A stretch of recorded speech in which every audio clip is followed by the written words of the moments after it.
Here's the thing.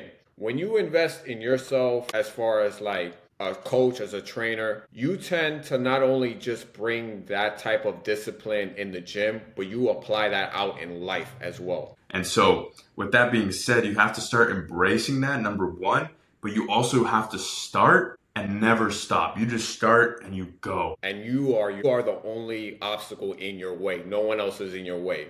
When you go and see a window and you look through it, you have a clear vision of where you're going and what you want to accomplish. Yo, yo, yo, what is going on, everybody? Eric Garcia here, back with another episode of the Powerhouse Podcast. Today, I've got a very, very special guest, and we've got a great episode planned out. We have today, our guest is a worldwide coach. He's the owner of Influential Fitness Journey, which helps individuals become the best version of themselves, whether that's mentally, physically, spiritually. And not only are we going to be covering his background and his journey throughout to his business, but we're also going to be covering a lot of strategies, a lot of skill sets, a lot of mindsets, and a lot of things like action steps that you can implement into your own lives when it comes to personal finance, personal development, stuff like that to achieve your results. Now, mind you, quick disclaimer, we are not financial advisors. This is content is for informational purposes only. So you should not construe any of the following materials as tax, legal, investment, or financial advice. And we recommend you seek that advice from a professional. So with that being said, Eric White, how are you, my guy? Oh, I'm great, bro. Round two. Like, let's get it. Our first episode was great. We talked about how I came up, but now for today, I'm more excited because here we're going to be able to help people not only with their own personal development, but their finance as well. Because let's put it this way, in today's day and age, people are really struggling with their finances. They don't know where their money's going. So we want to just make sure that we're able to help them have an ideal of how to manage their money and have a healthy version of themselves, not only physically, mentally, and spiritually, but financially as well. No, exactly, exactly. So with that being said, let's break down for those who haven't heard the first podcast. Tell us your story. Tell us how you got here. Right. So for me, again, my name is Eric White. I am a personal trainer. I am the CEO of Influential Fitness Journey, where I do help people mentally, physically, spiritually, becoming their best self. And for me, coming up, born and raised in the Bronx, I currently live in Yonkers, but Bronx kid always. And, growing up, it was very rough.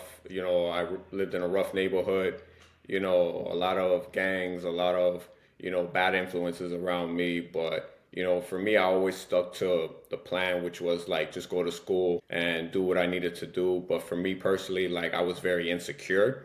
So I was very like quiet. I stuck to myself. I didn't really have any type of social skills, to really like bring myself out there to other people. So, I just kept everything to myself until one day I was just in the gym in one of the schools. My coach, which I'm still grateful to this day, his name was Coach Millette.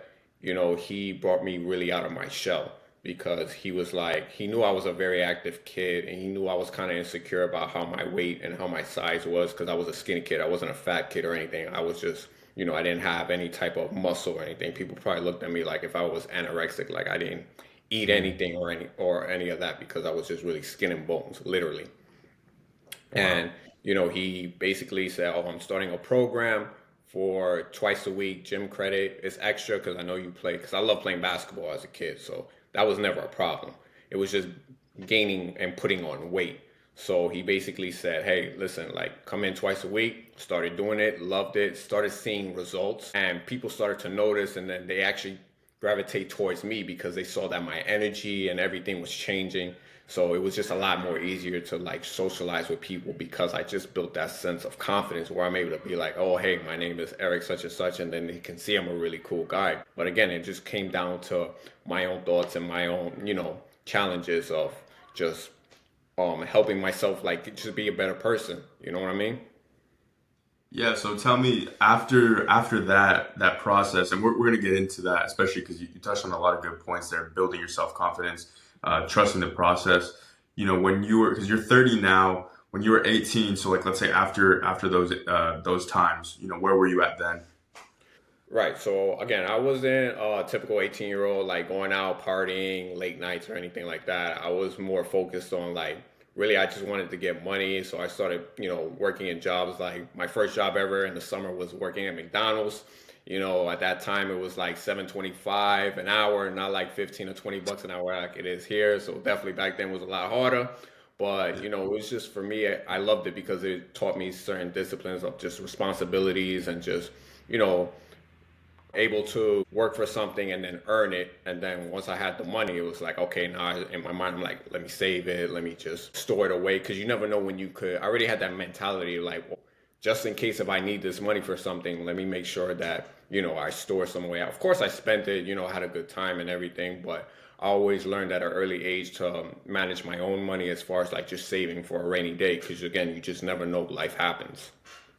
Yeah, that's really important, and it's curious because you kind of had that mental mindset at a young age. A lot of people don't have that, so I'm glad that we're doing this episode because we can kind of give people the strategies that, in your case, you kind of just had intuitively, and then also developed, and then in my case, that I wish I had, back in the day.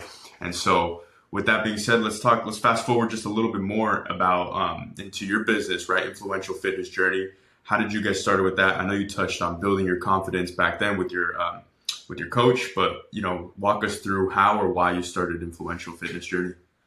Well, influential fitness journey again to go back to where I just started building my confidence, but it was again for me to build. I go by the 4 B's, which is to begin, believe, bravery, and become. So those 4 key factors is basically what are the principles that build me. For to build this brand, I had to first begin it and start it.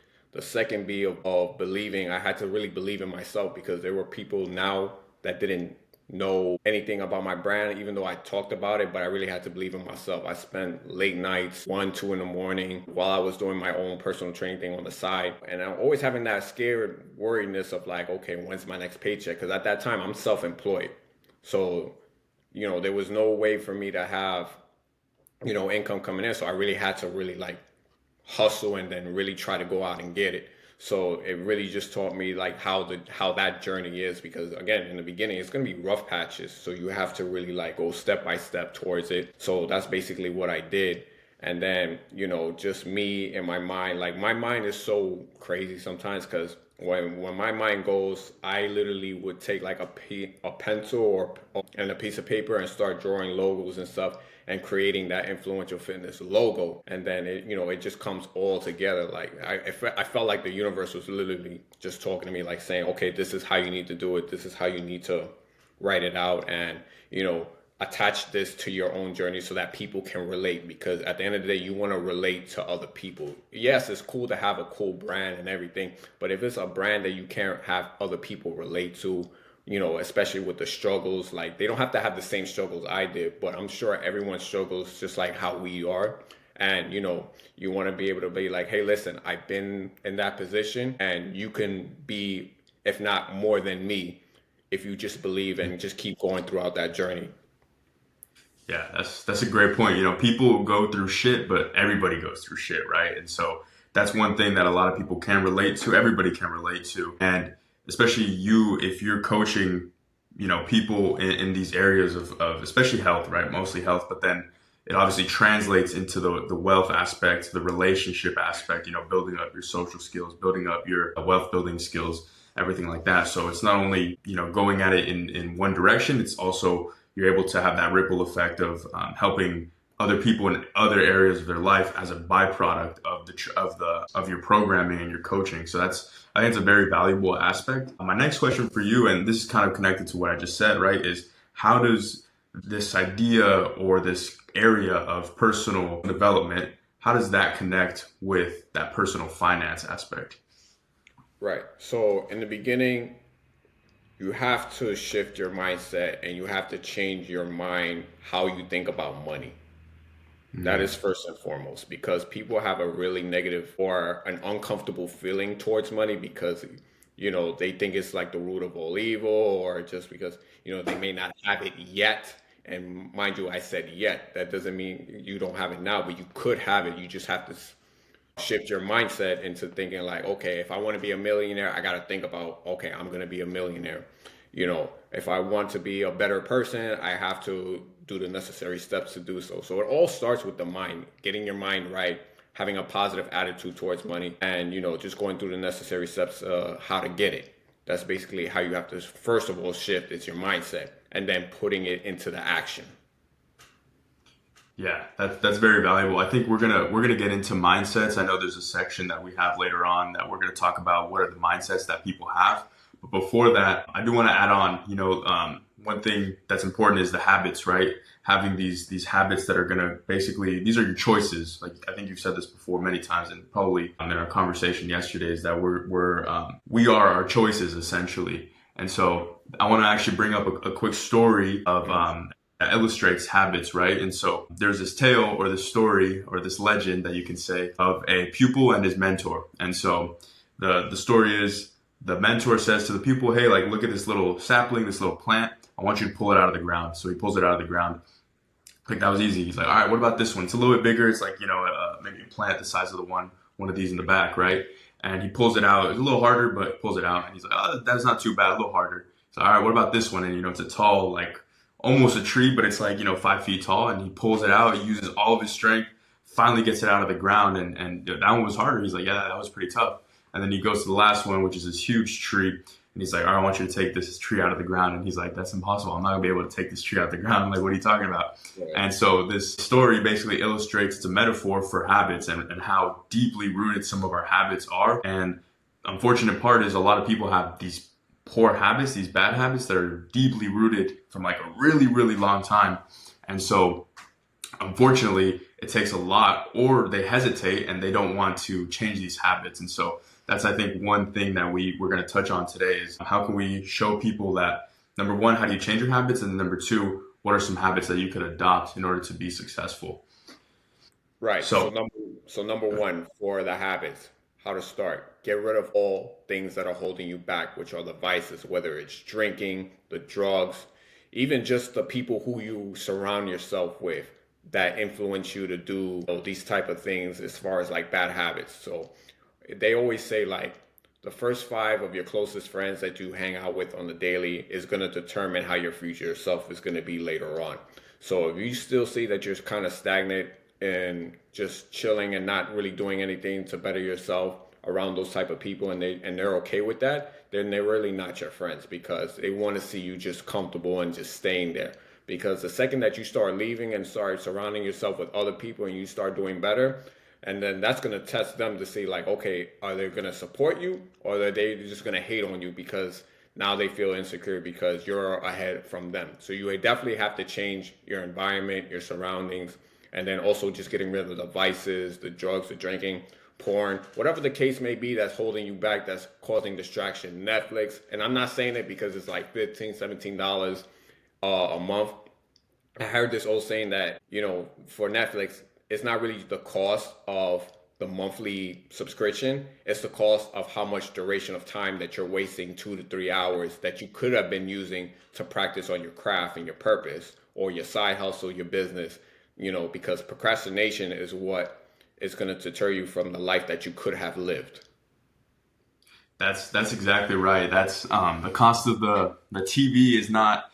It's not a $500 TV. It's a $17,000 TV, because once you accrue all the hours and all the time you could have been putting into your craft, like you mentioned, it adds up. And so you're right. I want to go back real quick to touch on what you said about attitude and having that positive attitude towards money. Right. One thing that my mentor talks about, he talks about attitude as well. And that's like your belief and your mindset. And that's one piece that I was actually missing. So for you guys listening out here, there's a beautiful quote. I'll read it here for you. It's by Richard Branson, the founder of Virgin Airlines. And he says, I have not been more lucky or unlucky than anyone else. The difference is when luck came my way, I took advantage of it. And so the moral of this is everybody's lucky, right? Some people think, I have bad luck. Some people think, I have good luck. And the truth is everybody's lucky. It's if you take advantage of it. And so the piece I was missing was the attitude portion. And so when I think about luck, I used to think preparation meets opportunity. What I realized it's really preparation, which is your personal development, right? That's like, are you consistently improving yourself, your skills, your knowledge, your relationships, your expertise, all these resources? and then plus your attitude, which is that belief, which is that mindset. And so that's the piece I was missing. That's kind of like your situations, your conversations, your circumstances. Are you seeing these things as a positive instead of a negative? Are you kind of like, I think we talked about this yesterday. Are you victimizing yourself or are you empowering yourself, right? And so once I had that attitude switch to see these circumstances as positive or fortuitous, this is another quote: you cannot see what you don't look for, and you cannot look for what you don't believe in. And so I was like, oh, okay, now that I kind of see these things as positive, I'm able to have that opportunity. So that's the third piece. And then the action piece, obviously the taking action, that's the last piece. And all of that creates that luck that we're talking about. And so that attitude is very, very important. I just wanted to touch on that before we moved on. If you Yes, have and anything I else. love that because it also reminds me of another quote where I heard, "Life's a mirror, is not a window." So when you look in the mirror, you are only going against yourself, and you are the only obstacle in your way. No one else is in your way. When you go and see a window and you look through it, you have a clear vision of where you're going and what you want to accomplish. But if you look in the mirror and you see nothing through, it's because you're in your own way, because you're the only one stopping you from getting what you really want. Anyone can get what they want. It's just a matter of, again, like how you said, switch the mindset and then just go after it. But don't procrastinate or just think about it and then watch it on, say, like YouTube and see other people live the life that you want to live. Because, yes, that's a motivation. But let's put it this way: motivation can fade, discipline stays, whether you feel great, whether you don't feel great, it doesn't care as long as you get up and you just do it. So let's go into that. That's a perfect segue, right? So talk to me about discipline. What role does discipline play when it comes to building wealth, and then how can someone cultivate that discipline?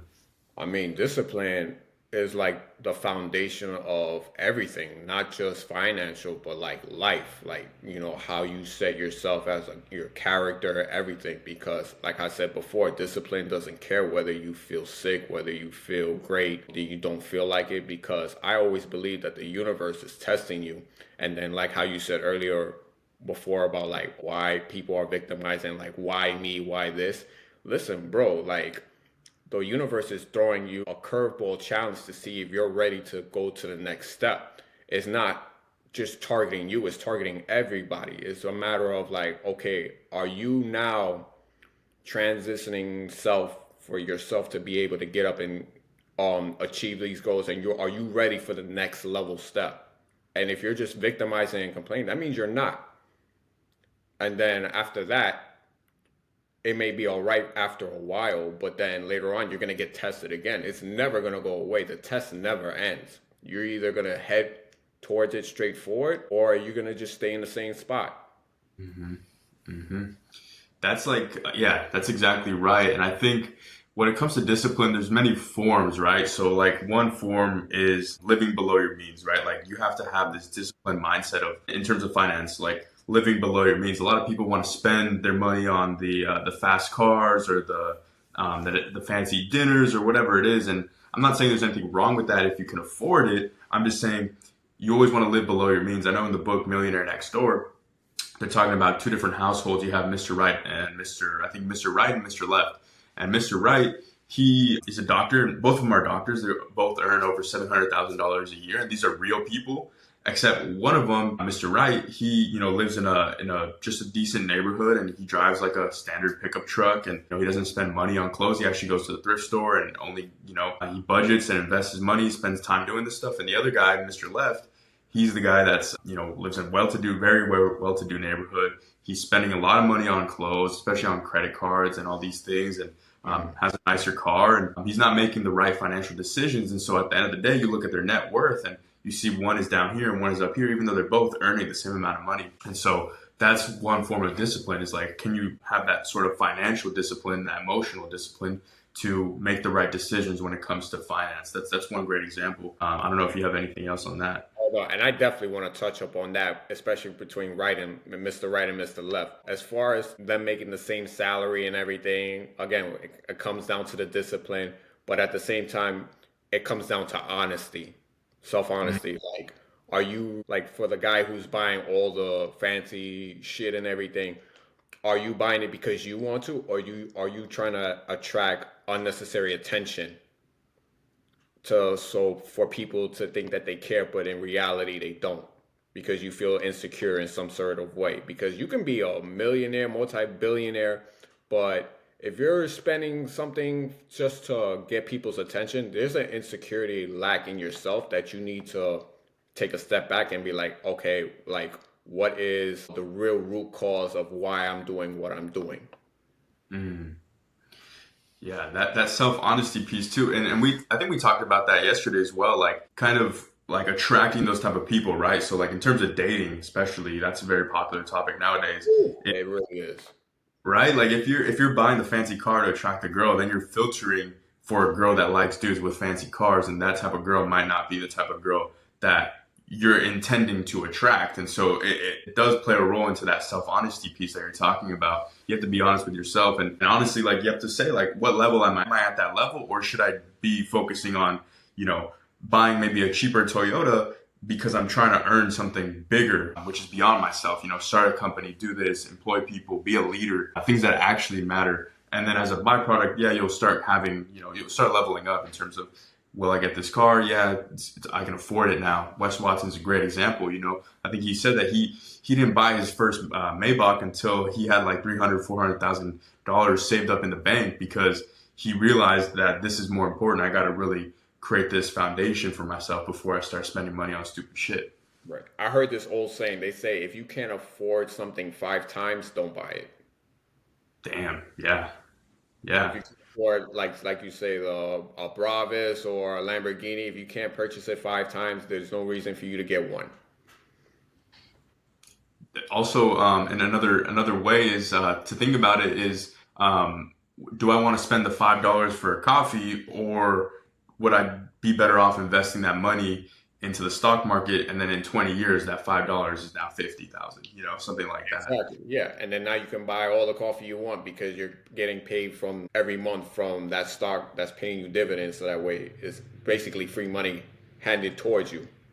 Yeah, yeah. There's a lot of good game here, guys. So if you guys are following along with this, we're not just saying these things to preach at you. We're more so kind of giving you guys our positioning, and then we're going to tell you more about the strategies and the skill sets moving forward. So I just wanted to clarify, but yeah, that's great. Discipline. And for the audience, for sure, like I definitely also want to add into that, like this is for awareness, like to make you conscious of how you spend your money and where your money is going. Again, you can do anything that you clearly want as far as like, you know, getting everything literally. Yeah, sorry, but yeah, you can literally get anything that you want as far as like whatever you want to buy. It's just a matter of maintaining the money that you have and where it's going. Yeah, yeah. I want to talk about real quick. We touched a little bit on about this, but you were talking about the snowball effect, and I call it the ripple effect. A little bit different, but essentially what the ripple effect is if you are, and I experience this every day, especially in seasons, but for me at least, when I realize that I'm doing really well on my workouts, I'm tracking all my calories, I'm sleeping when I'm supposed to, I'm waking up when I'm supposed to, I'm really disciplined in the area of health of my life, then I start seeing a lot of clarity when it comes to wealth. I'm able to close clients a little bit better. I'm able to work a lot deeper and a lot more focused. And then my relationships, they just flow much better, whether it's with women and romantic relationships, whether it's friendships or even my family. So everything just flows. And so that's that ripple effect where one area of your life is going to kind of start affecting the other. And it works in the opposite way too. As soon as you start lacking in one area, then the rest of the areas start lacking. We call this kind of like ripped, rich, and rare, right? We want to be all three. And so that's what I call the ripple effect. But you said it in an interesting way where it kind of grows on top of each other in the snowball effect. Can you expand on that a little bit more? Yeah, so again, for people who don't know what a snowball effect is, a snowball effect is basically like if you're gonna start something, it's gonna start in small steps. So just imagine like a snowball is going down a hill. It starts off small, but as it's going deeper down, it starts to get bigger. So if you're starting a business or you're starting something that you want to pursue, it's gonna start with small little baby steps. but eventually it's going to gradually go as the months, the years go by, because you're learning throughout the journey of like, okay. And then it's a good thing too, especially for you guys in the audience that are in your early 20s. You want to make those mistakes now because you can learn from it and then realize like, okay, 10 years later, I've seen these types of mistakes that I did before. Now I know how to maneuver and go around those. Yeah, and let's go into that a little bit because a lot of people, they'll make these small and they almost seem insignificant. They almost seem like I don't want to like waking up early. That doesn't really do much for me, or like eating clean. Like Right. I'm not skinny right away. I'm not gonna build muscle right away, and so there's no real immediate effect. But talk about that long term game. That like long term game of doing this every single day consistently is really gonna change your life. Listen, I've been getting up like 4 to 5 a.m. every day, like it was like no tomorrow, because I'm ahead of I in my mind. Again, I'm in competition with myself, but at the same time, I'm more likely to be up before anybody else, where I have the advantage to go through these steps and be like and create either my best self or create the business and build it up. So it's just a matter of that you need to realize like, yes, it may seem significant at first, but you have to realize you're conditioning yourself to when things start to come big, then your body and your mind mentally is able to condition enough to handle those type of things, because everything doesn't happen overnight, unless you're like Jeff Bezos or the guy from Facebook that created one big idea. But I feel like for the baby steps, it's going to work for the long term, because you already condition your mind for this, because it's all about like putting in that sacrifice and being a better example for other people's to learn as well, like how we do. You know what I'm saying? Yeah, that's a big mindset shift, and that leads us perfectly to our next question, right? So my next question for you, and we already touched on a couple of these, so I'll remind the audience. But when we talk about mindset shifts, we want to know what are the mindset shifts that are necessary for people to switch from the 9 to 5 to more of like that entrepreneurial journey or even the financial freedom journey, right? So one we talked about was associations. We have our limited associations and our expanded associations. If your friends are out drinking and you're not a drinker, well, then maybe you have to limit those associations. If you are going to a leadership seminar and you're around killers and these guys motivate you and inspire you, I'll talk about it real quick. I was at a run club event just a couple weeks ago, and man, everybody there was in shape, good looking, dresses well, great attitude. I'm like, holy shit, like I'm fired up. I really want to be around these people. Shout out to Barker Run Club, by the way. And so that's expanded associations. I wanted to do that more and more and more. So that's one piece. The next piece we just talked about was that long-term thinking versus short-term thinking, knowing that your decisions today are going to impact you in 10, 20, 30 years from now. That's another one. So what other mindset shifts would you advise people, or what mindset shifts are necessary for someone to kind of change their life really? I mean, again, like if you're trying to get through the 9 to 5, again, like it may sound repetitive, but you have to change your surroundings. You have to go back and be honest with yourself and be like, you have to really ask yourself, what do you really want? That's the first thing. Everyone's different. Let's just be honest. Everyone wants different things. Some people might not want the flashy stuff, or they just may want to be comfortable and make sure that their family is good and well taken care of, and just have that financial freedom. So you have to invest in yourself, like how you just said, invest in like seminars and everything. You see all these people that are good looking and then everything like that. So you always have to realize like, okay, if you want this truly, then your conscience is telling you to put in through that action. So it all comes down to like researching what you want to do, practice on that one craft. Don't do multiple different things, because it's great that you want to do all these different things, but for someone who's just starting out, just focus on that one craft that you want, master it, and then move on. Because I've been seeing this, and I made this mistake myself where I did too many different things. Let's say, the stock market or real estate, all at the same time, and then I ended up like crashing and burning, because I wasn't mainly focused on one thing. It's like, okay, 5% is focused on here, 10% is in here. You just want to focus on that one craft, master it, and then once you do, then move on to the next thing. Because at the end of the day, like how we had said earlier in the previous conversation yesterday, you never want to stick to just one thing you want to master. Like for me, being a personal trainer, I could just stuck with that. I have that certification for life.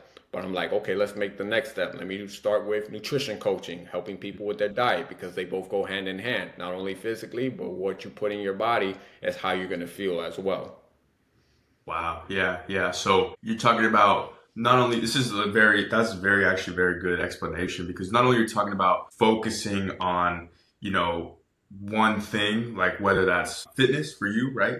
But then Mhm. also going deep into that topic and then expanding your knowledge base. So now you can offer levels to it. Like I can do fitness, I can do nutrition on top of that. Let's say specialize in kickboxing or sports, something like Yeah, that. rehabilitations where people are like probably needed the most. You have to find that niche that you want, and then also just know that it's just not one thing. Like always level and get and stuff because every generation is always going to be different. So you can stick to the fundamentals of what you learn. Also getting in with the new trends that are similar and related to the purpose and then the passion that you're trying to pursue because technology and everything is always advancing, so you always want to make sure that you're on top of those trends, but at the same time always stay true to who you are yourself, because no matter what the technology or all these fancy trends are, people are going to relate to who you are, as far as because that's the only reason why they're going to pick you, not only just because of the certifications or whatever you're pursuing. It you always want to bring your best you, and that's what we always talked about from the very beginning of this podcast, was to make sure that you bring your best self, you create your best self, so that way you can create that your best self and then bring that person to the world. Yeah, that's a great point. Being yourself, being like you said, self honesty, and then being the best version of yourself. I think that's a good kind of bridge way to create success, really. And you got to remember that at every step of the journey. I want to throw in another mindset shift would be, and we kind of talk about this, fake it till you make it, right? So a lot of people, there's two ways I like to think about fake it till you make it, right? Number one, and you're a kickboxer, so you tell me how this would go, right? Let's say I told someone, hey, fake it till you make it. And then they're like, okay, cool, let's fake it so you make it in becoming a kickboxer. And so I say, cool, sign up for a fight. You're going to be fighting Eric White, and you're not going to train because you're just going to fake it. You're going to buy some nice shorts and some gloves, some good gear, and throw you in the ring. Obviously, we know what would happen. What would Yeah, happen, bro? so you got that mouthpiece ready, because that's They're going to get whooped. that's the thing. Like you have to practice your craft. Like fake it till you make it. It can only go so far. Just like how Yeah. you said in the beginning, until you actually get into that field, then it'll backfire. Like how you said in the ring, you know exactly what would happen. But if you were to go like anywhere else, same thing. Like especially for kickboxing, you can't really fake something like that because it's something that's like real, is very dangerous. You have to really preparation is the key word for everything, not just for kickboxing, but for everything in life. If you're going to be doing a big seminar full of 50, 60,000 people, you better be ready. Otherwise, you're just going to embarrass yourself. Yeah, yeah. So that's a very good point in terms of the faking it till you make it. You want to be prepared, and so at that point, you're kind of working on the craft or the skill or what are the presentation maybe. Another aspect to that fake it till you make it piece is I want to call it like strategy, right? Having a little bit of strategy and having that. I guess you're right, preparation, right? So a great example is one of my mentors, Marquette Devon Burton, the Saint and the Sinner. He had a bunch of offices all around the U.S., especially like down in I think Puerto Rico, and he had an office there, and he would greet all of his employees. Hey, how you doing? Hey, how you doing? Good to see you. Good to see you. Good to meet you. Everything good with your family? This and that. And then he started taking that mindset and applying it to just life, right? He would go to a nice restaurant. Hey, how you doing? Talking to the waiter. Hey, how you doing? How's your family? Everything good with you? Right. And so now he's faking it till he makes it. But in reality, what he's doing is he's just taking an aspect of his life and then translating it into another aspect of his life, which is more of like the casual lifestyle. And so in this aspect, I would say it is good to fake it till you make it in terms of being prepared with, one aspect of your life, bringing it into another. For example, the way you manage maybe people at your workplace is maybe one way you manage people in your personal relationships. So Right. that's a good way to kind of fake it till you make it. But in reality, it's more about being strategic and being prepared.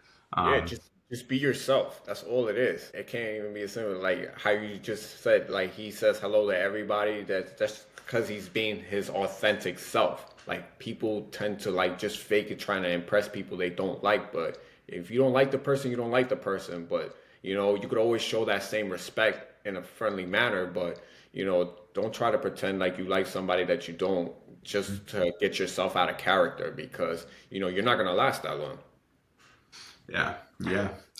And then I think we have, yeah, like being like, I think we basically ran through a lot of those mindset shifts. We talked about discipline a lot, so that's one that we talked about. Self motivation, using your emotions. We could talk about that. You were working at McDonald's and you were doing that, but what was really going on inside of your soul, inside of your heart of hearts, when you were doing that? Because I know you must have been motivated, like you were hungry. Yeah, like when I was working there, don't get me wrong, I am humble for it because, it was my very first job, like actually having responsibilities to like, and then getting paid and earning that income rather than asking, your mommy and daddy for like an allowance or something like that for nothing. So, back there I was just thinking to myself, like, I know for sure, like, this isn't like how my life's gonna be. I always thought like, okay, the universe is preparing me for what's to come. So, and if you guys don't know about McDonald's, do you think this shit is an easy job? It is really not. Like, it's very fast paced. You have to think quickly, as far as like, okay, getting the orders out. Like, it could be the same thing for you guys, getting the product out for the customers, your target audience. So, you have to really be able to like have that your back against the wall sometimes, and then be able to think quickly on your feet on solving solutions as far as that. But again, in my mind, it was just more like, okay, I'm preparing myself for the challenges, and then once I did that, and not mind you, while I was in doing McDonald's, I was also going to college too at Berkeley College in Manhattan, studying healthcare management. But it was really just for like for me to get the credits because I wanted to transfer to another school where I can get my athletics, so I could actually train people. Yeah, wow. It sounds like you were a true student of the game, and that's, I think, another valuable mindset shift is like you have to be a student of the game. You have to be willing not only to learn at your job, right? Like maybe you're a fry cook, but you want to make the best fucking fries out there. Not only that, but then go ahead. No, no, no, yeah, absolutely. Yeah, like if you want to make the best burgers and all that stuff, make sure that the customer's happy, like that's just how it is. You have to make, if you're going to build a product, if you're going to build something that's good, you're going to bring towards the person, you got to make sure that they are satisfied and you're solving their problem right then and there. Like for in the fast food joint, like they're hungry, you better prepare that food and make sure that it's not only good but physically appealing because people see with their eyes and then they'll grab towards it. So always preparation on that for sure. Yeah, yeah, that's a lot of people, they take it for granted. They're like we talked about earlier, they have opportunity, but they're not seeing it right there. And if you can be a fry cook, you saw it in a fortuitous way where, I have the opportunity to learn here, to go through the systems, to learn how to think on the fly, to learn how to produce the product on the fly, make it look good. And I tell that translated right into where you are today. You carry yourself that way. And I think that was really very beneficial for you.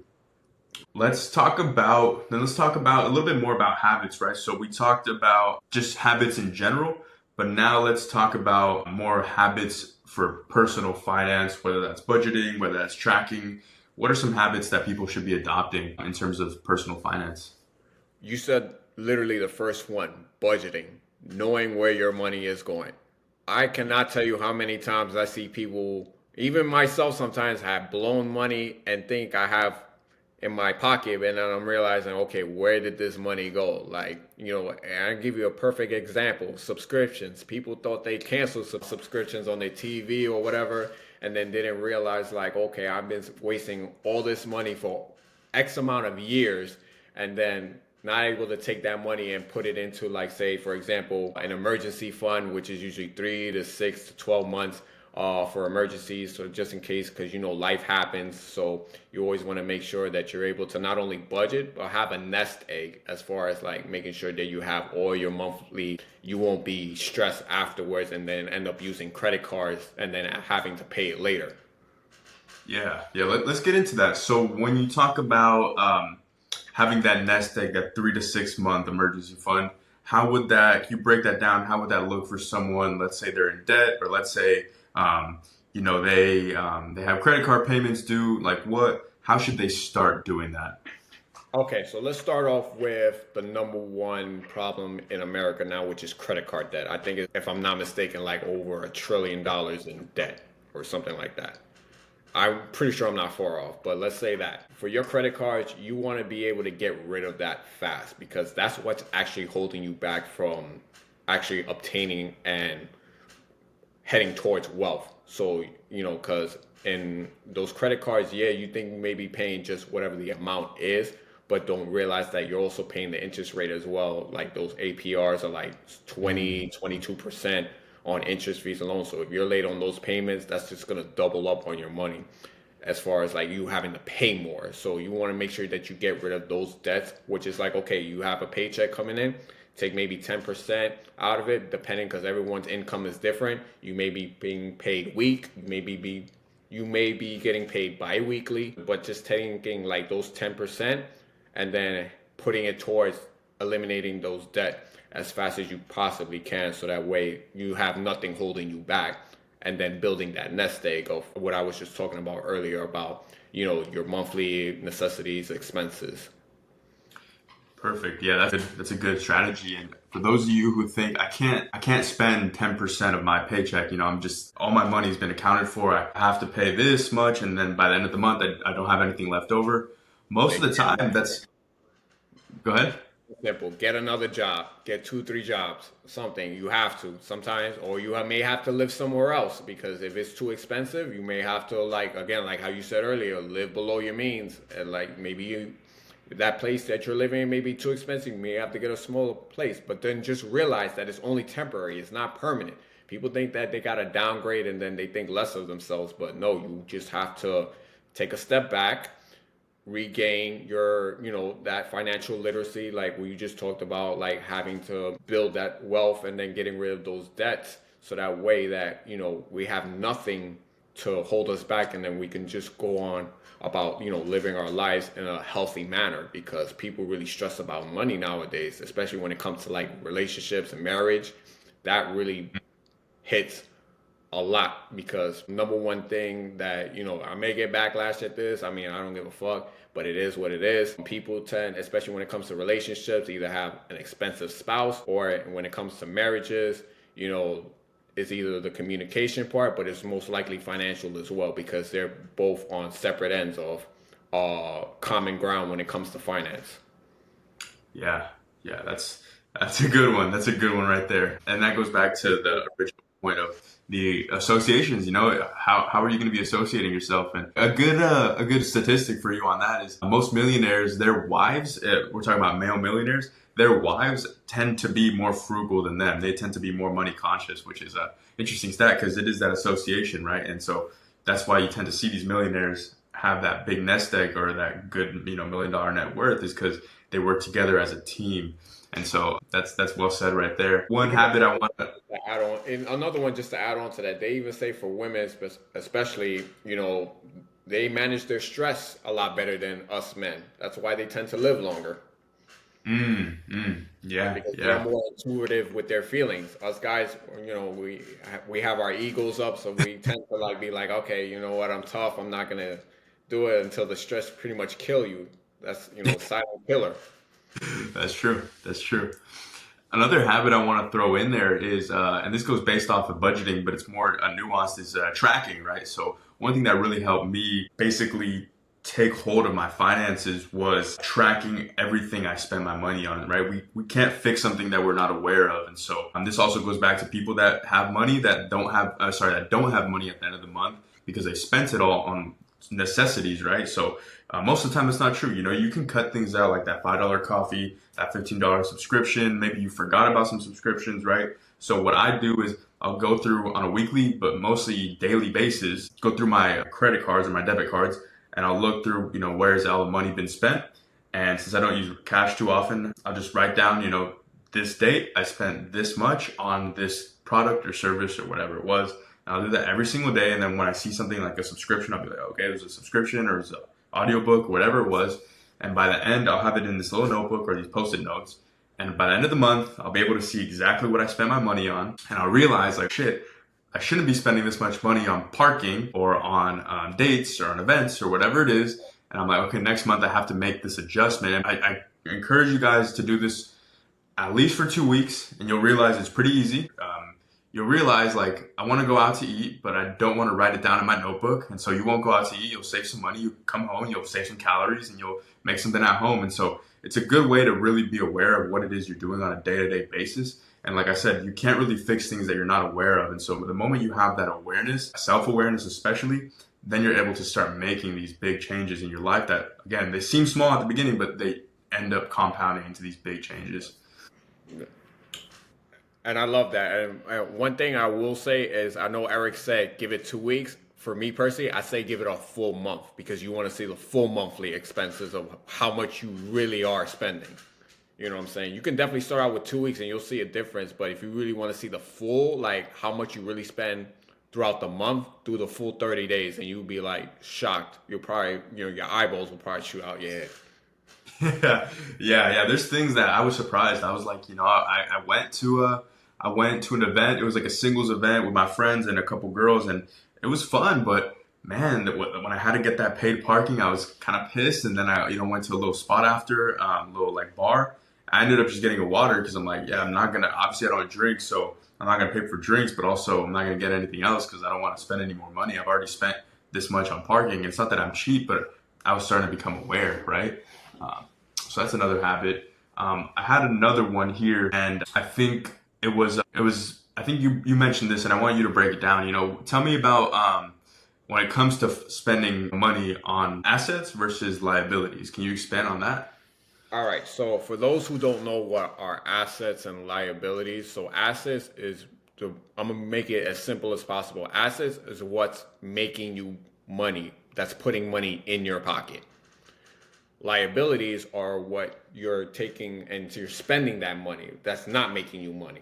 So one thing that I always want you guys to focus on is not how much money that you have as far as like in your pocket. You want to, as far as like the checking and savings, you want to know your whole net worth, because your net worth is what's going to be the most important. So for that, your net worth is basically your assets minus your liability, which is okay, how much money you're making and how much money you're spending is going to be the total amount of, the entire of your net worth. That's going to equal your net worth. So for assets, examples are like how I said earlier, stocks, you can do real estate, things like that. Liabilities, you can say, for example, like how we talk about the cars, as soon as you drive it off the lot, it already lost like 30% of its value. So you want to be cautious of, as far as like, okay, what am I purchasing that's going to make me money, and what am I purchasing that's not going to make me money, for just a slight satisfaction rather than just something that's going to make me even more money. The biggest one I see is credit cards. Like you mentioned it before, but credit cards is a huge liability that people they're okay with it for some reason, which I don't understand. Because they think that is something that they think they can afford, but then don't realize it until when they see those statements come in that they have to pay that plus more later on. Because a credit card can be a great advantage. For example, with real estate, if you need to borrow money to like pay for a property, and then you're gonna have future tenants and stuff that come in that is gonna pay you monthly. That way you can pay off that credit card with the income that's coming in, then yeah, that's great. But it could also be that double-edged sword where you take on that debt and then you have no tenants and stuff. Now you're stuck with not only a house, but also a massive debt as well that you have to pay for. And it's still going to accumulate every month because you haven't been making those on-time payments. Yeah, that's a great point, and I think that goes on to the next point, which was like loans, right? So like car loans, house loans, and if you're strategic about it, there's a way to leverage it, like you're mentioning, in order to accumulate wealth. And the other part of it is unfortunate, but people will buy cars on the loan, and I'm realizing now, which is I'm thankful for it, but for me, at least my lifestyle, and you can relate to this as well, we're young single bachelors. It's maybe not the best idea to take out loans and to be having a monthly payment if we want to go travel the world, let's say, or maybe we want to take a month off and then do whatever we got to do, or start a new business that might be a little bit more risky. And so I guess the point is that kind of that liability is going to limit your freedom. So you have to be conscious about what it is you're spending your money on, especially when it comes to assets versus liabilities. And you're going to want to minimize those liabilities, increase those assets, like you were mentioning, stocks and real estate, stuff like that. Yeah, and I want to touch upon like how you said about like, starting a business and stuff. Like if you're scared to invest in yourself but are willing to pay for other things just for slight satisfaction, then you need to really sit back and think about like what you really want in this life, because it's going to be a very hard life for you, because people nowadays are living in scarcity, they're living in fear, self-doubt. But you have to realize that if you do not make those certain decisions to better your life, you are still making a decision regardless whether you move or not. So if you decide like, oh, I want to start a business, but you're just talking about it and not putting in any type of action and effort through it, and you're procrastinating like how we talked earlier before, then you already made that decision that you just are not sick of where you're at and you want to stay where you're at.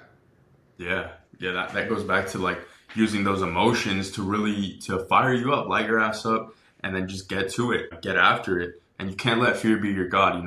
That's one principle that I like to live off is like, do not let fear be your God. A lot of people are scared of starting that business, scared of talking to that girl, scared of being different. And the truth is, if you want to be exceptional, you want to be remarkable, you're going to be different from average. And that's just the truth. Thankfully for me, I've kind of been able to learn over the years that like being different is a good thing, and I'm proud of it. But a lot of people, they're scared to be different because they don't want to stand out. They don't want to do these things. They don't want to succeed, or maybe they don't want to fail. And so they live with this fear, but obviously it controls them. And so that's unfortunate, but you need to remember, do not let fear be your God. If you want to be remarkable, you're going to have to do remarkable things. And so that's kind of the homage to you guys. Yeah, and listen, for you guys, like you have to realize, live for today because tomorrow's never guaranteed. In a real way. And if you guys don't know what he's talking about, check out the first podcast, because there was a lot of game in that one. And to even go off of what you just said right now, last week, rest in peace, but my mom's uncle ended up passing away, and I didn't know this fella. I appreciate you. I didn't know him too well, but he was, we met, we would, he would come to the family events here and there, and he lived in Mexico. But, when he passed away, I was like, man, like, I kind of thought about what it is like for him to pass. And I'm like, man, like, I wonder when I pass, am I going to be sad? Am I going to regret something? Am I going to be, sad to go? And I'm like, nah, like, I don't want to be like that. I want to inspire people. I want to live for others. I want to serve others. I want people to look up to me. And when I go, I'm going to be happy with a smile on my face, knowing that I did every fucking thing I could have to change the world. And so It that's gives me kind the of chills. It gives me the chills when you say that, because it's the same exact way that I want to do too for other people, for their, the, making sure that they're their best selves. Because I also remember reading in a book, I'm sure you've heard of it, Non-Negotiable by Wes Watson, who was our mentor. Your regret is your guideline. So mm-hmm. if you guys don't know what that is, that means your conscience is telling you to pursue something that you truly want. Otherwise, you are going to look at your deathbed and be like, listen, damn, I should have done this, rather Yeah. than just going full forward. Again, because scarcity is a real thing. But guess what? I get scared too, but do it anyway. Because Yeah. what if you do happen to get it? Yeah. Because if you don't, it's not going to happen. Yeah. Yeah, you gotta really use these emotions inside of you to fuel you and to move forward and to really go. Because if something's not pushing you towards it, or something's not pulling you, if your goal's not pulling you towards it, there should be something else pushing you away from where you don't want to go. It's one way or the other, right? If you don't want to be a failure, it's going to push you to hopefully be a success. And so that's the way I think about it. What do you? So you mentioned this earlier. I want you to break this down for me as well. So talk about that 50-20-30 rule. Because we talked about that a little bit. I want you to break that down and go a little bit deeper.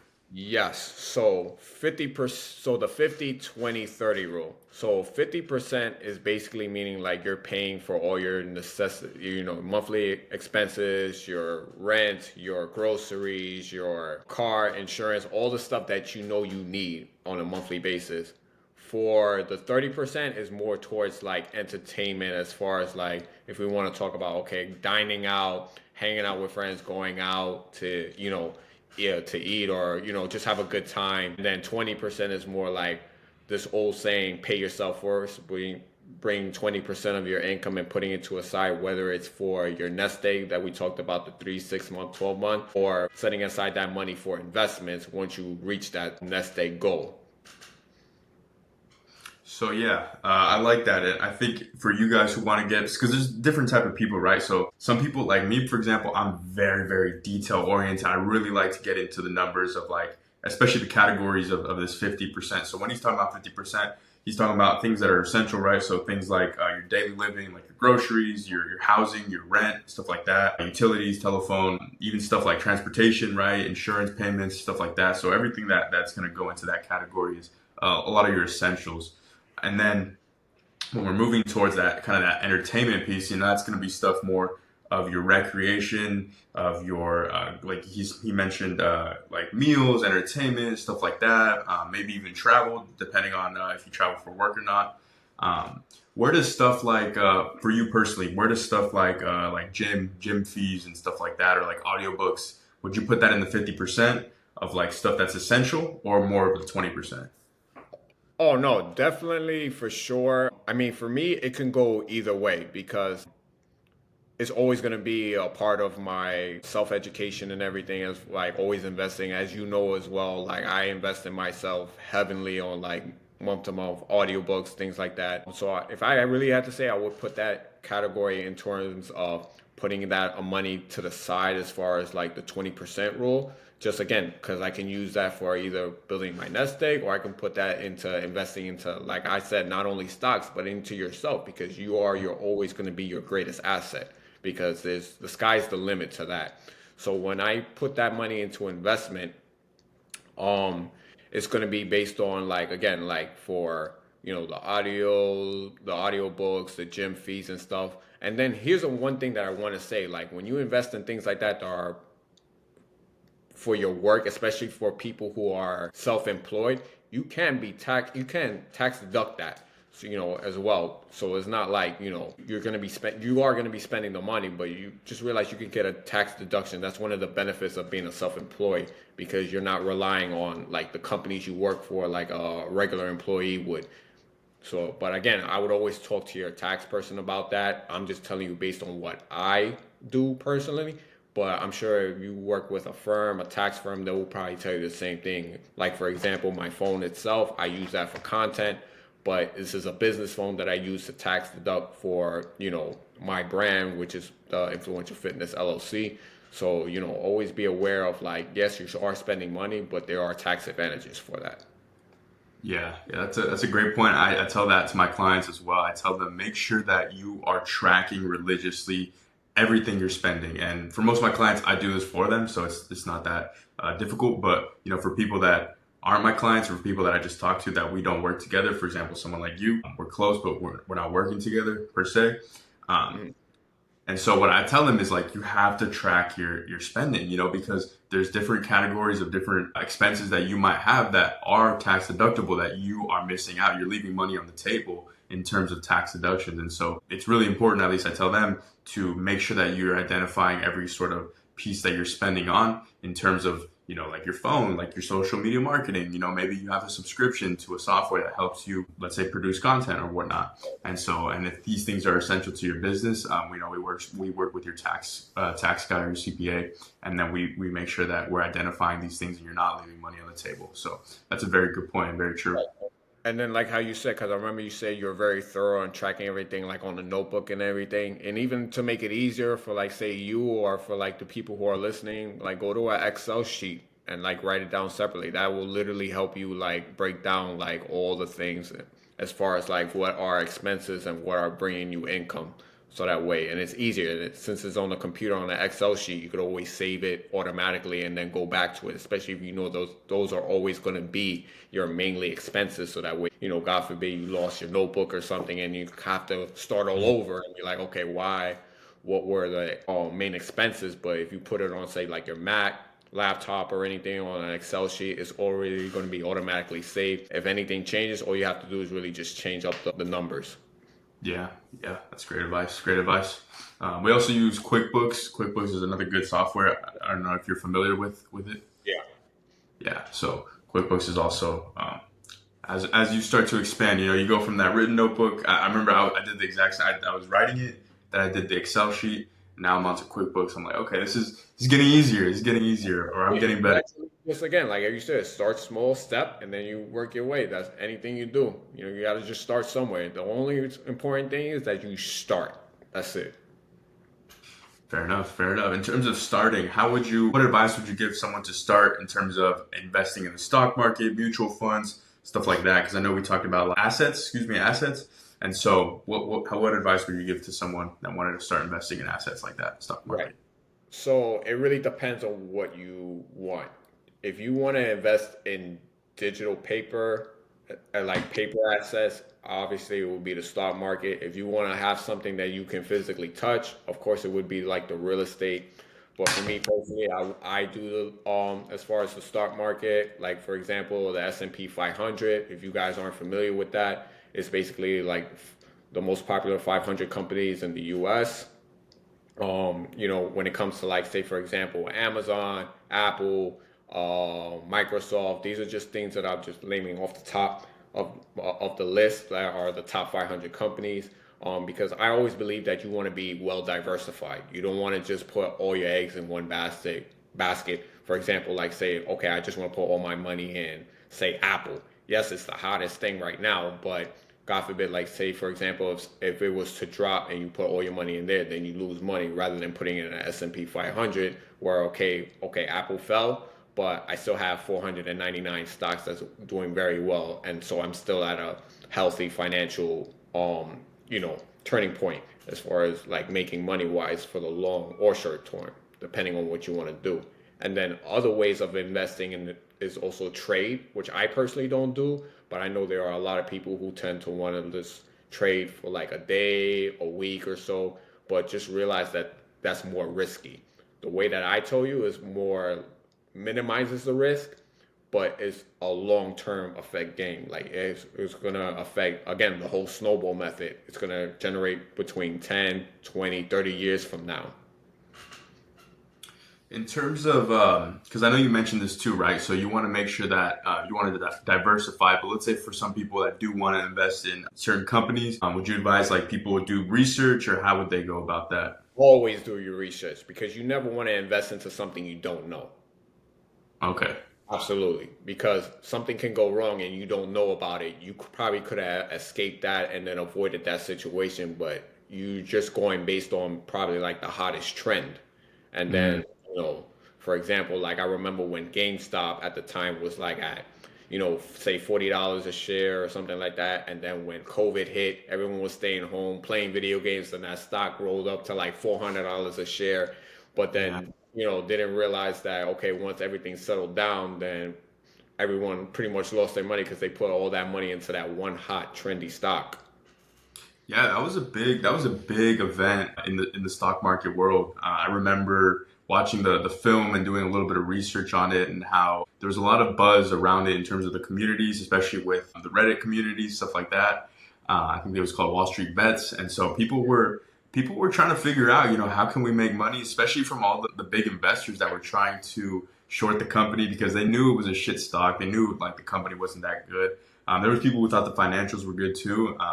That's why they were starting to bet on it. But ultimately, you're right. It's a game of I know I think Charlie Munger says this. They kind of call the market, they call Mr. Market, right? And it's a person, and Mr. Market has these big mood swings depending on what he sees and hears in the news. And so if there's bad news, he'll have these downswings. If there's good news, he'll have these upswings. And so There you that's very true.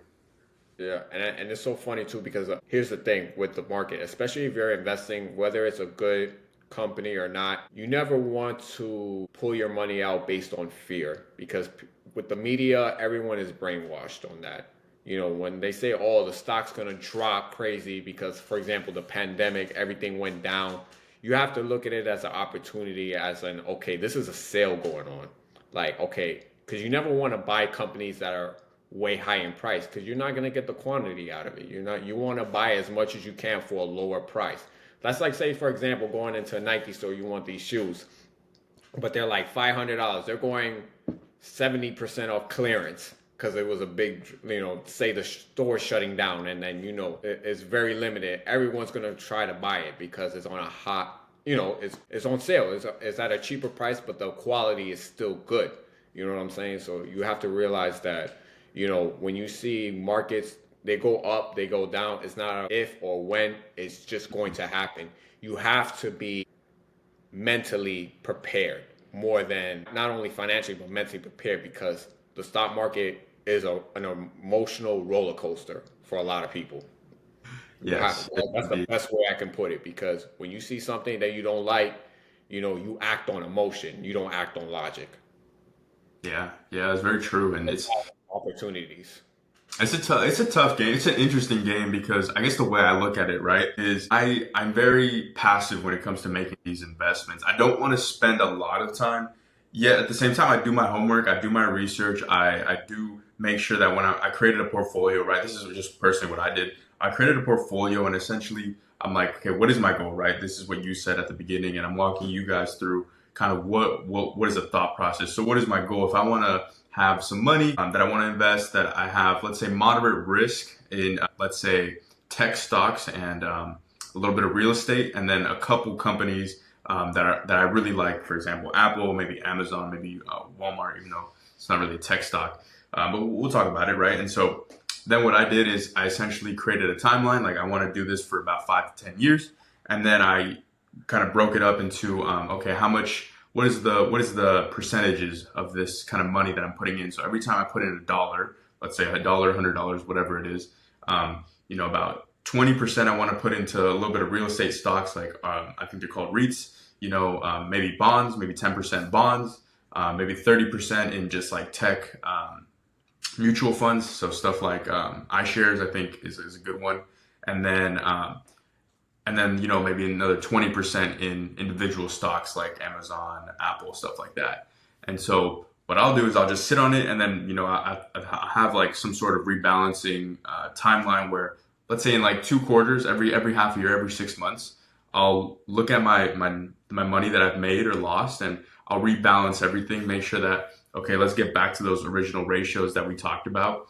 And that's as much as I'll go into it. I won't go into like the day trading stuff. I won't let my money just sit there. I want to have a little bit of something to do with it. I want to make sure that I'm kind of watching it a little bit. And so for me, it's been a journey of kind of learning how to do this. Number one, kind of being a student of the game, like we talked about. But then number two is investing my time and my energy into doing the research, into managing my portfolio. And so this is another mindset shift we can talk about, which is kind of getting into the zone of being an investor rather than a consumer, right? Being a producer rather than a consumer. And so that's kind of my process right there. I know you said you do more long term, right? A Yeah, lot of stocks, mutual yeah. funds. Because I remember, I think I pretty much said this from the beginning. Like, what you plan today can set yourself up for your future self tomorrow. Like, Hmm. all actions that you make today impact your tomorrow. Hmm. So for Yeah. the long term, definitely for sure, because you always want to make sure like you don't focus on just the now. You have to think 10, 20 years from now, like, okay, how do I want to be financially? Do I want to be financially free where I don't have to worry about money, where I'm comfortable, all the bills are paid, my family's taken care of? Or are you just going to go through the motions and then trying to figure it out each and every year? Because I feel like that's what people tend to struggle on because they're not taught these things that we're Hmm. just discussing right now. Yeah. Yeah. Being active versus being passive. Exactly. Yeah. You had a great quote yesterday. If you want me to bring it up, it's not about beating the market. It's about timing the market by Warren Buffett. Yep, exactly why I talk about long term. It's always about that. Like as far as like you can't time the market as far as like when the market's gonna go up, when it's gonna go down. Because again, it comes back to that whole emotional that I was just saying. Because people tend to panic. You have to. There are times where the market's gonna go up, the market's gonna go down. You just have to let it sit and let time do its thing. Again, it could be different for anyone because especially when it comes to age, like say if you're like 40, 50, you may have like 20, but you may not have maybe 30 or 40 years after versus a 25-year-old that has, 40 plus years to, you know, recover if case the market goes down. So it's really just the time in. But the earlier you start, the more benefit it'll be for you. Hence the snowball effect. Time in. Yeah. Yeah, the more time, the earlier you start, the more time you'll have eventually, and that's kind of the best asset right there is the time. And I Uh, remember also as well, like how I told you about, it's funny how you mentioned Warren Buffett. When he bought his first stock, he was 11 years old. And you wonder why he was a billionaire. Because he had time in the market because he started at an early age, at 11 years old, buying his first stock. yeah, yeah, that guy is it's crazy. It's crazy. Yeah. We and I guess that goes back to like what you said too, because I didn't think about it like that. The timing, right? Like that's basically managing risk, right? The less time you have, the more risk you're gonna have to put on because you have less time in the market in terms of like let's say I'm 50, 60 years old, like I'm gonna have Right. to be a bit more risky. I just have less time to make that. Whereas now we're young, we can be a little bit more be a little bit less risky and kind of plan for that long term and manage that reward. I mean, and it can also go both ways. You could even be even more riskier because, like I said, since you have the time, you can make those mistakes and recover. So it always, Oh, just like, again, it also depends on like, what's your financial goal. true, Because once you true. know that, then you know what direction you're heading towards. It's That's funny why I because when said, I was go ahead. Sorry. no, that's why I said because everyone's different, so it all depends on like what's your personal financial goal. Yeah, when I was in that class, that investment class, and they're like, we did a mock portfolio, so it wasn't really true money, but we mocked it up, and they're like, what do you want your risk to be? And I'm like, let's just do high risk, like fuck it, like I'm a high risk person, like let's just do high risk. But it's very different when you're actually playing with the real money. At least for me, I'm like, okay, maybe not that risk. I'll do moderate risk, but we'll make the Yeah. changes. So let's get into the some of the actionable steps we can have our viewers take. I know we already talked about a lot of them. So if this is feeling repetitive, you let me know. But if someone feels stuck financially, what's the first thing they should do? Like first thing to do, they should be doing to get back on track. All right. So you need to first go to a quiet place where you can actually think and then take out a piece of paper and then start budgeting where your money's going. Because I feel like people don't know where their money's going at first because it's just blowing. As soon as they get their check, they start blowing it. So the first step that they can take is just see and track, look at your statement, your bank statement, and say, okay, what am I really spending on? Is it something that I really need or is it something that I want? hmm That's the And, s- first step that you need to do. and so then once they figure that out, then they'll basically create that 50-30-20 rule. Like they'll divide their check by 50% or multiply by 50% and then allocate that money to what they should be, what their essentials are. Right, especially yeah.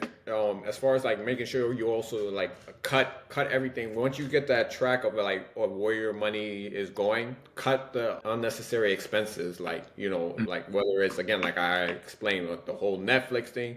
Listen, if you have credit card debt and it's like $10,000 or whatever the case may be, and you're struggling paying, you should not be comfortable paying 15, $17 a month watching Netflix. And again, the whole metaphor for that is not just because of the monthly expense, it's the time. 2, 3 hours you should be out there getting a side job and hustling your ass to pay that debt off. So that way it's not leaving you in the dust.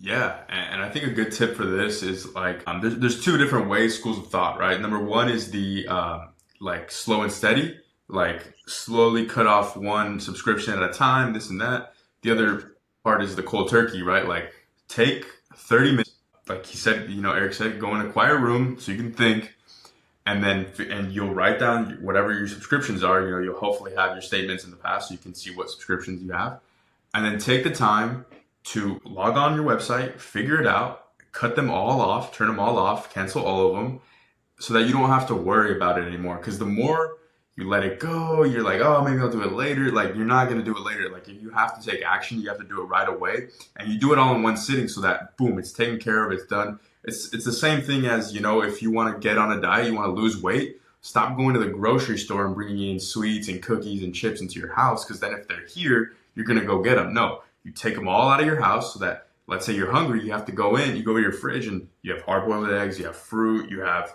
protein, you have good stuff that's going to provide you nutrients and protein so you can build muscle, lose fat, rather than stuff like having all these subscriptions and then now you're like, oh, like I'm overwhelmed. No, cut them all off, one and done, taken care of. Just as easy as that.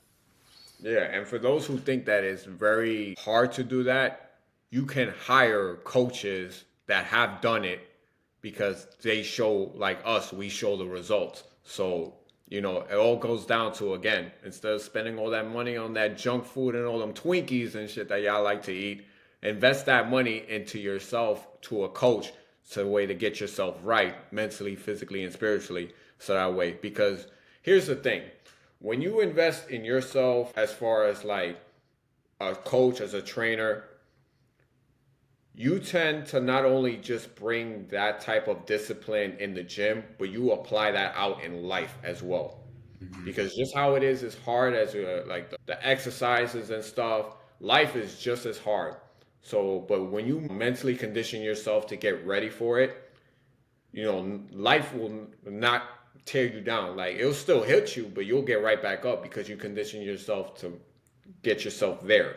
So always, again, invest in yourself. Like stop wasting time, stop procrastinating, stop worrying about what other people think because that's another real reason why. Because your peers say, "Oh, you shouldn't do this and that." Don't worry about that because if they really loved you and respect you, they would support you on that. If not, then you need to find new friends. Yeah, yeah, I second that, and I think there's another strategy. If you're struggling with taking care of these things, like making these switches, don't think about what you're taking out of your life. Think about the things that you can add in, right? So, for example, instead of let's say you really want let's say you love Netflix or you love watching your show, whatever it is. Why don't you cancel your Netflix subscription and then grab an Audible or a Spotify subscription and start getting these podcasts or some sort of something like that where now you're paying, but see the thing is you're getting value out of what you're paying for. And so now you're taking that liability, turning it into an asset so that maybe you can read about finances. And listen, I'm the biggest fan of Audible because you put those earphones in, you put that on your car stereo, you are driving, you are basically getting an education but just by driving, just a secondary education apart from what it is you're doing. And so you're able to use that value you're getting from that book or from that podcast and apply it to your life. And now you're going to learn how to, okay, well, now I'm actually getting now I'm getting value from this book. I can apply it to other areas of my life and improve myself. And it's going to compound. It's going to help you in other ways. And not only is that, it's going to pay for itself as well. So don't think about what you can take out and what you're taking out and what you have to get rid of. Think about what you can add in or what you can substitute in this case, right? Would you agree with that?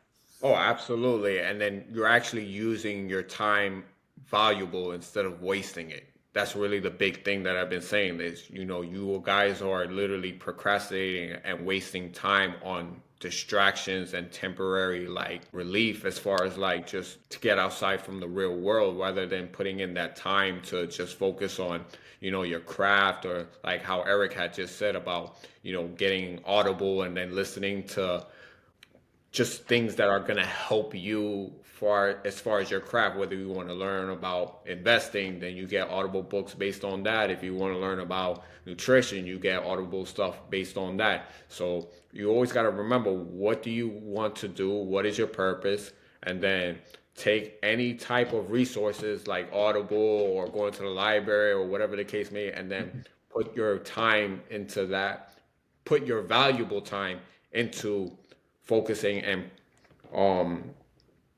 bettering your craft rather than just dismissing everything. It's not going to help you. It's only going to be a temporary relief, but that pain is always going to be there if you don't do something about it.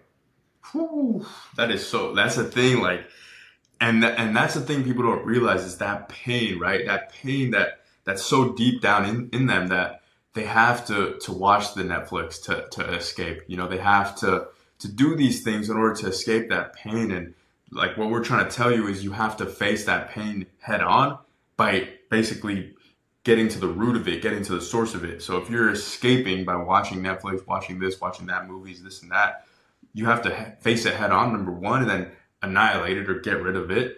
And then if it's too much for you to just be there in silence, then substitute it. Make the change, make the switch, do something better, do something about it, right? Another a piece of that, is what would you do with the free time you have from watching Netflix, right? So let's say you're not watching Netflix anymore. What would you focus your time on? A lot of people say, or when I've heard this guy say is, I would focus on my family. I would adopt a new hobby. I'd become a photographer and take photos of my family. We'd go on trips and maybe I'd take photos, print them out, create slideshows, show it to my family, create memories. I'm like, bro, like that's perfect. Do that. Like you're wasting your time on Netflix. It's not getting you anything. Instead, now you're developing your relationship with your family and you're actually able to focus on things that really matter, that are going to make you happy, that are going to make them happy, that are going to make people better. And you're learning a skill, right? And so it's very important in terms of figuring out, what can you use that time for, and what can you replace that time with. Yeah, and I think that's a big example that you said with the whole photography thing. Like people feel based on what they see. So if you can take, photography and turn it into a business of something that you love, and make people feel a certain way. Because let's put it this way, like we get on here to make people feel a certain way, not to bring you down, not to, think any less of you. It's just to let you know, for you to be aware and to call you up like, listen, you deserve better than where you are now. It's not like we're attacking you or anything. So if you feel that way, like if you feel a certain way about it, that means there's something in your life that you need to change. Because if you don't feel nothing in your life, if you don't feel nothing based on what we're talking about, then by all means, maybe your life is great. But for most people that I know, if they feel a certain way about this, they're gonna think like, oh man, like yeah, these guys are right. Like I need to change something, whether it's like budgeting better or, making an emergency fund or just, pursuing my true purpose in life instead of working this nine to five. Like you really need to like pay more attention to this and really listen to this like 4 or 5 times, like not just once, like multiple times, because it's gonna give you a fresh reminder, like, okay, like I need to get this done. Yeah, and like you said it right there, it starts with you, right? It starts with you. You have to figure out what makes you go, what makes you tick, what is your goal, what makes you happy, where are you messing up, what causes you to get into a rut. It's all that self-discovery piece and that self-discipline piece. But a lot of those solutions are universal that we talked about, right? Like, because everybody has problems, and it all comes from, or I guess they all get solved by implementing those good habits and that discipline and having that clarity to really focus on a goal and chase that goal. So yeah, that was deep. I really like that, and I think our next question kind of plays into that, right? So for those people that they're starting, but they want to stay consistent. They're not there yet, but they're on their way. How can you how can you give them any tips on how to stay consistent when it comes to that personal growth or that personal finance piece? Well, it leads back onto the whole discipline thing because, it's just like how you say that they may feel like it's going like very little, but I'm gonna be really honest with you, bro. Like in life, like you just have to just keep going because if you know what your end goal is gonna be, you just have to keep doing those necessary steps, which is like those very little steps, but you know, just going all in. That's just what it is. It's just going all in and not having to worry about like, what people think, how you feel, because again, discipline doesn't care about any of that. I could sit here and tell you like, oh, and motivate you about, oh yeah, you can do this and that, but you have to realize motivation fades. Discipline is for me is just more better because it's not like how you just feel. It's not just how how you think. You just keep going, keep doing it until you Hmm. get it. That's just really what it is. Because if you're sick and tired of it, you won't stop. Of Yeah. where if you're sick and tired of where you're at in your life, you won't stop because you're just gonna go right back to where you were, square one. Yeah, it's like no matter like the thing that's pretty crazy, and this is kind of like my tip, I would say is when you're heading to a goal that you've never achieved before, it's somewhere new, it's somewhere where you've never been. You're gonna have to do things that are different from what you've previously been doing. And so the truth is that moving forward, it's gonna feel uncomfortable. It's gonna feel different. It's not gonna feel good because you've never done this before. It's new. And so, with that being said, you have to start embracing that, number one, but you also have to start and never stop. You just start and you go. That's one thing that I've been able to do for the longest period of time is no matter what I've done. I mean, I've started 5 different businesses within the last 5 years. And Yeah. I've done everything from barbershop to soccer coaching camps to podcasting, which we're doing now, videography, bookkeeping. I even did social media advertising for a little bit. And so I've done it all. I've done a bunch of shit. The one thing I never did was I never stopped because I just cannot stop. I don't want to stop because I don't want to go back to where I was. And so even though it's really uncomfortable to start a new business, to get into it, two things I realized. Number one is just by keep going, just by beat most of the people that are my competition. Number one. Number two, the second thing I realized is that I've actually been able to use all those skills and use all that progress and use all of the experience to add to the future of what it is I'm creating. So now all the skills I have from going to soccer parks and passing out flyers and promoting my camp, I've Right. realized that I can do that with my new business and all the social media stuff I learned, from doing videography and all that stuff. Well, now I can implement that into my new bookkeeping business and use all these skills. And so everything compounds, everything kind of adds up when it comes to creating these new skills. And so I say that to say that when you're feeling like, oh man, this is like, it's hard to stay consistent, it's hard to continue going on, you have to realize that everything you're doing right now and everything you've done is just compounding and it's adding up to create a better future, to create a better self. And so that's one thing you have to realize. You have to realize that it's not for nothing. It is worth it. It is going to be worth it. It's just you have to continue on. Do not stop. Yes, and I love the word that you said, uncomfortable. Well, guess what, people? You have to learn to be comfortable being uncomfortable. In a real way. In a real way. Let's before we wrap up here, I guess we'll do our closing thoughts. Actually, I want to add on to you have to be. I think we talked about this. You have to be a student, and you mentioned this yesterday. Maybe if you want to talk about this right now, Right. what's the importance of embracing that it's a learning lesson, it's a process. Embracing that rather than focusing on the result. Yes. So, when I first started this, and I'm talking from the very beginning of like visualizing like how this would plan out, I always ended up having that mistake of, okay, when is my time? When is this gonna end? When you realize like this shit never ends. It goes on to the point where you pass on, like literally. So you have to enjoy the journey of the process of learning and again being a student of the game because learning never stops. Everything's always going to change. Like I told you, every generation technology changes, everything's going to adapt, so you have to keep learning because that's the and I love that I named my brand Influential Fitness Journey because I want to be an influence to the world, but at the same time I'm going along the journey and learning for myself, but then also taking that and then applying that to help other people as well. So, and the best short term that I can say this as far as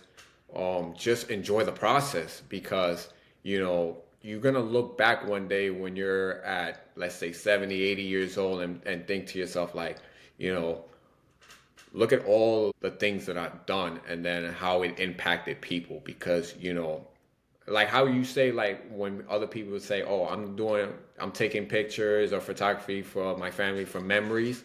Well, you want to have those memories of the journey that you started from until when it's time for you to go or and be like, "Okay, I made a big impact for all these people," and they're aware of like who I am and then how I've helped them, even if it's just by 1%. Yeah, that's that's that purpose. That's that purpose over pleasure is impacting these people's lives, and you never know how you're going to do it, but as long as we do it, it's moving us forward. Would you agree? Yes, just yeah, exactly. Just enjoy the process of your journey and then just live out your purpose because, people nowadays in today's world don't get to live out their purpose or when they are trying to, they eventually like give up because, they think it's just going to be smooth sailing, but you have to realize that, you know, the things that you want to do, sometimes you have to do the things that you don't want to do to do the things that you want to do. Yeah, and you said it right there too. Some people they won't go towards their purpose. Some people can't, some people are unfortunate and they're living in worse conditions than we could even imagine, right? And so we have to also be grateful for what it is we have. We have to have that gratitude to be here, to be able to have this conversation, but also to be able to inspire others and other people to be able to listen to this podcast, and to be able to have, like you mentioned yesterday, a roof over our head, to be in warm weather, to be living where we are, and to have, I always say I'm really grateful to have the ability to just think for myself and to think these thoughts, and to have that driven personality or that character within myself to move forward and to continue living this life. And so gratitude is a big piece in my life. I know it is for you as well, right? Yeah, gratitude for me is action for sure. Like, you have to realize, like, yes, we are here talking about financial wealth and for you guys, but also realize that your health is always going to be your biggest wealth. Money comes and goes, but once your health goes, then, there's no point of you having all this wealth, because, you can't truly enjoy it, mentally, spiritually, because physically you decide to deny, the gift that you were given, that the universe has given you, which is your body, to take care of it. It's your temple. It's your one and only temple. So you always have to make sure, if you want to be financially healthy, you have to make sure that you are financially healthy physically as well, and mentally. Yeah. Health is, we say health is a standard, right? Like we have a standard for the way we do things with health, and to live by that standard is to do good to yourself. Man, that's great. I think, any closing thoughts, anything you want to mention, anything you have for the audience, or any topics you want to cover today? Like, it's just like I said before, like, always make sure that you just take care of your health. You never know when your last day is going to be. Like, again, like how Eric said for the first podcast, my life had almost ended at one point where, I didn't have a choice. It just, life had happened, and, in my mind, I already thought that I wasn't going to be out here living my purpose, like, actually, which is to help people, because of certain circumstances of the strokes and stuff that I had as a kid, that almost caused my death. But, that's how the universe is actually very funny that way, because who knew that my life would turn out to be in fitness and health and helping people physically, mentally, and spiritually. So I always knew that there was a reason for me to be here. So you always need to sit back and think, like, okay, what is your reason for being here? Are you really living your true purpose? Because if not, if you have that self-doubt, then what you're doing now is not what you truly want to do. So, again, one life to live, do it for not only for your family, but for you. Because, again, you only have one life. You live for today, because tomorrow is never guaranteed. Yeah, I think that's the best way to wrap the podcast up, man. That was a lot of game we gave to these people. I hope you guys enjoyed and were able to soak some of that up. Use some of the action steps we have here. I will have a transcript or some of the key bullet points in the description of the video. Eric, where if people want to work with you, get some of that game, get some of that mentality, where should they go to find you and to work with you? Right, so I'm always on Instagram every day, posting daily of, like, my daily habits, like we just talked about here, is at influential fitness _. You can follow me there on my IG. DM me if you need help. If you guys are struggling truly, like, you need that serious help, just hit me up. Or if it's a friend or family member, and we'll definitely be in touch, and then I'll give you all the information that you need, so that way we can just get you better than how you were and make you the person that you were always meant to be. In a real way. With that being said, like we said, we are not financial advisors, so none of this is financial advice. It's just for educational and informational purposes only. And if you guys want to reach out to me, we do have bookkeeping services, so you guys can just shoot me a DM at Real Eric Garcia, ERICK. And check out the podcast. Check out Eric's first episode. We have an episode with him. This was probably a few years ago. So this was a great way to run it back, get some more game, and just really go into these topics about finance, about fitness, about personal development, kind of give people strategies and everything in between. So with that being said, my guy, I appreciate you, and we got to run another one back. Always a pleasure, my guy. I love what you're doing. Keep it up. Like, never stop. We can't stop. Like, cause I feel like we are a gift to the world. Cause at the end of the day, we didn't have to choose to do this, but we wanted to because at the end of the day, like, we want to make sure that the younger generations are able to have at least a little stepping stone on when they get into life because no one's gonna teach them these things or at least care. Yeah. Yeah, that's one of my biggest motivators is like why like I always I'm out here on the scene where I live and I always drive by and I always see like a Latino mom and her young kid, right? And I'm like, man, I always just think that was me when I was a child. I didn't have much guidance, I didn't have information, I didn't have knowledge, I rarely had curiosity. More so, I was really fixated on just surviving, right? And I had this mentality like I just got to survive out here. And I didn't grow up in like horrible conditions. I had, we were low income for sure, but gradually we started to gain more income and become lower middle class and then middle class and then, from there. But I still resonate with that piece of me that sees myself, in that little kid with his Latina mom waiting for the bus at the bus stop.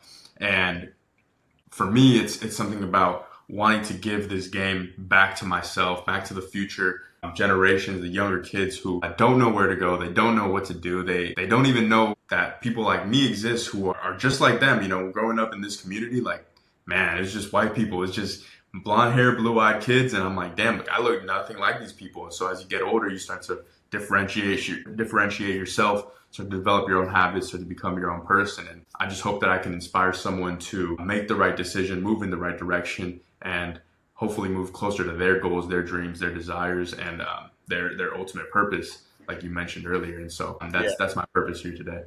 And you definitely will do that because you'll definitely stand out from other people because where your mindset is probably far beyond like what other people would even think of at your age. You know what I'm saying? So it's just a matter of like people tend to think like just because like we're young that we don't know anything, but you have to realize that it's not much of the age because as the old saying, age is just a number. It's based on the mentality that the individual has as far as putting people on game or something that's going to benefit them because it helped us.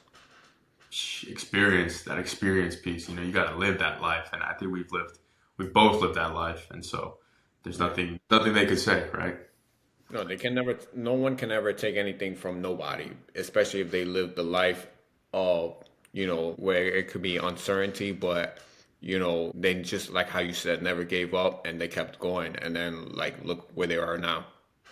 Yeah, a lot of people write that off too. Like people they won't like I think Wes says this, they don't even fucking say their name right. They don't even tell their story right. And like if you have a story, you have to remember like who you are, where you came from, be yourself, but also remember where you came from, like live the life that you lived, right? Be that person, present yourself in that way. A lot of people have gone through a lot of shit and they don't present themselves in the right way, whether it is, they see their life as an excuse, like a victim, rather than a way to empower them and to use that as a way to differentiate themselves and be remarkable. Because I mean, you like that's the way you do it. You use your story and in a powerful way, and to show that you are remarkable, you're different, and you remind people that like just because you've been through some shit doesn't mean you have to be a victim. You have to be a winner, and you are a winner.